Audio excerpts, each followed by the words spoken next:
আমেরিকায় একটা নতুন ফোন বা ল্যাপটপ কিনতে গিয়েছেন আর প্রাইস ট্যাগ দেখে যা ভাবলেন বিল দেওয়ার সময় দেখলেন তার চেয়ে অনেক বেশি। কেন এমন হয় আর কিভাবেই বা পাওয়া যায় বেস্ট ডিল?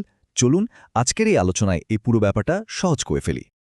হ্যাঁ, এই প্রশ্নটাই তো সবার আগে মাথায় আসে, তাই না? যে দামটা স্টিকারে জ্বলজ্বল করছে সেটাই ফাইনাল প্রাইস কেন নয়? এই ধাঁধার উত্তরটা কিন্তু খুব সহজ। চলুন সেটাই জেনে নিই। তো সবার আগে বুঝতে হবে আমেরিকার প্রাইসিং সিস্টেমটা আসলে কিভাবে কাজ করে, মানে প্রাইস ট্যাগের পেছনে আসল গল্পটা কি। এই যে দামের ফারাক, এর পেছনের আসল খেলোয়াড় হচ্ছে সেলস ট্যাক্স।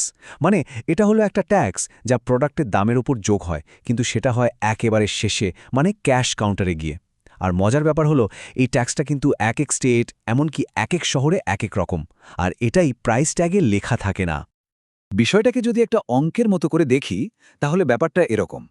প্রথমে আছে বেস প্রাইস বা এমএসআরপি, তার সাথে যোগ হবে সেলস ট্যাক্স, আর এই দুটো মিলে যা দাঁড়াবে সেটাই হলো ফাইনাল বিল, যেটা আমাদের পকেট থেকে দিতে হয়। সোজা হিসেব।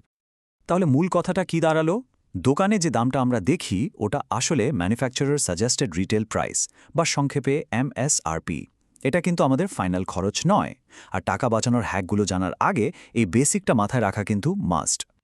আচ্ছা, দামের হিসেব তো বোঝা গেল, কিন্তু এখন প্রশ্ন হলো টাকা বাঁচাবো কিভাবে? এর সবচেয়ে বড় একটা উপায় হলো সঠিক সময়ের জন্য অপেক্ষা করা। চলুন দেখেনি কোন সময়ে কেনাকাটা করলে সেরা ডিলগুলো পাওয়া যায়। বছরের কয়েকটা সময় আছে যেগুলোকে বলা যায় শপারদের জন্য একেবারে উৎসবের মরশুম।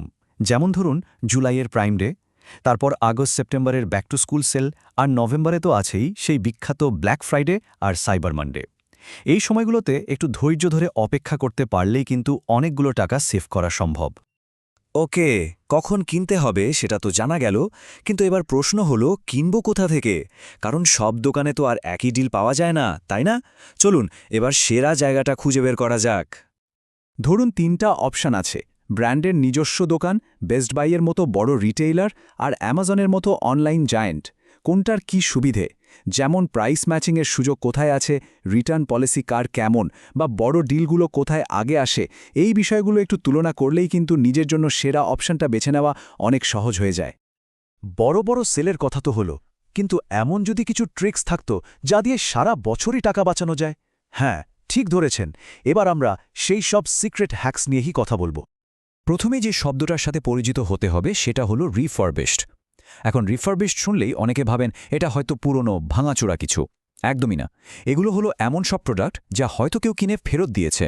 এরপর কোম্পানি সেটাকে একদম প্রফেশনালি চেক করে, দরকার হলে পার্টস পাল্টে একেবারে নতুনের মতো করে আবার বিক্রির জন্য তৈরি করে। আর লাভটা কি? শুনলে অবাক হবেন, একটা রিফারবিশড প্রোডাক্ট কিনে প্রায় ৩০% পর্যন্ত টাকা বাঁচানো যায়। ভাবুন একবার, প্রায় ১/৩ দাম কমে গেল। এটা কিন্তু বিশাল একটা ব্যাপার। তবে হ্যাঁ, রিফারবিশড প্রোডাক্ট কেনার সময় কয়েকটা জিনিস অবশ্যই মাথায় রাখতে হবে। চেষ্টা করবেন সরাসরি ম্যানুফ্যাকচারার বা কোনো অথরাইজড সেলারের কাছ থেকে কিনতে। দ্বিতীয়ত, ওয়ারেন্টি আছে কিনা সেটা ভালো করে দেখে নেবেন। আর সবশেষে রিটার্ন পলিসিটা একবার পড়ে নিতে ভুলবেন না। রিফারবিশডের মতোই আরেকটা দারুণ জিনিস হলো ওপেন বক্স ডিল। বিশেষ করে বড় বড় ইলেকট্রনিক্সের দোকানে এই ডিলগুলো খুঁজে পাওয়া যায়। এক স্মার্ট শপারের অভিজ্ঞতাটা ভাবুন। তিনি বলছেন, আমি একটা ব্র্যান্ড নিউ ল্যাপটপ $400 কমে পেয়েছি। কারণটা কি?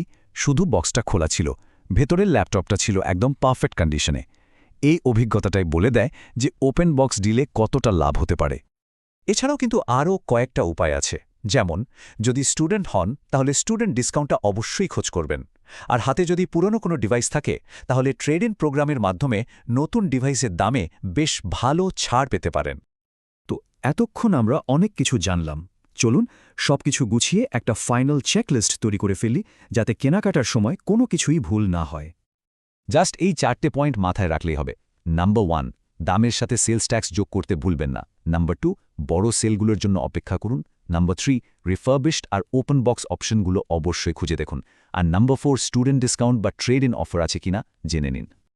এখন তো সব গোপন ট্রিক্স জানা হয়ে গেল, তাহলে এবার কোন গ্যাজেটটা কেনার প্ল্যান করা হচ্ছে? এই টিপসগুলো কাজে লাগালে কেনাকাটার অভিজ্ঞতাটা কিন্তু এবার একদম অন্যরকম হবে, আর পকেটেও চাপ কম পড়বে।